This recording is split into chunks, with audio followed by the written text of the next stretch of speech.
Les capsules comptées de Catherine Caillot. Bonjour, et pour cette nouvelle capsule comptée, bienvenue à la maison. Au 6e jour, Dieu, il a dû avoir un petit coup de mou, un petit coup de fatigue, je ne sais pas, il avait peut-être bu un coup, mais oui, au 6e jour, l'araignée. Et elle n'a pas su tout de suite qu'elle était laide, enfin, franchement laide, l'araignée. Non, parce qu'à cette époque, il n'y avait pas de selfie, de miroir. Non, c'est dans le regard des autres qu'elle s'est rendue compte que quelque chose clochait. Au 10e bond en arrière, hurlement, fuite éperdue, elle s'est interrogée. C'est la flaque d'eau qui lui a donné la réponse. Elle a vu son reflet.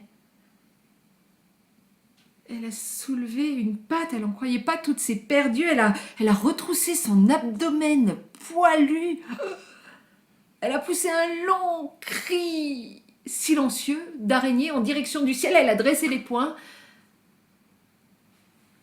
Puis elle a décidé, puisqu'on ne lui avait pas donné la beauté, elle la fabriquerait, avec tout ce qu'elle avait là au fond, de bon, de chaud, de beau, de vrai.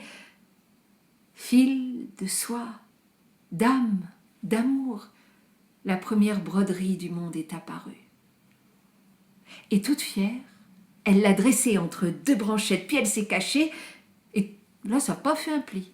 Tout ce qui avait des plumes, des poils, des écailles et même de la peau s'est arrêté, s'est émerveillé. Alors elle, devant toute cette foule d'admirateurs, elle est sortie, mais là non. Ils n'ont pas fait le lien entre l'extrême beauté et l'extrême laideur. Bond en arrière, cri, fuite éperdue. Elle a pleuré.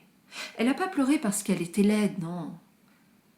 Mais parce que toute la beauté qu'elle avait à l'intérieur n'avait su effacer la laideur. Alors elle a puisé au plus profond pour faire ce qu'il y avait d'encore plus beau. Et ce fut incomparable, de la pure lumière. Et c'est depuis ce jour que les araignées brodent. Et vous ne les verrez pas, elles sont cachées dans l'ombre.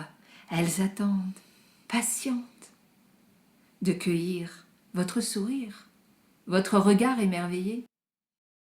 Elles ne cherchent plus à se faire aimer, non, elles sont bien trop occupées à nous aimer.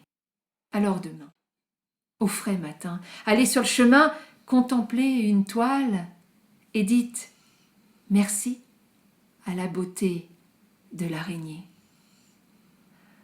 Et moi je dis aussi merci à Myriam Ruby d'avoir inventé cette histoire et de m'avoir donné toute la liberté de vous la raconter.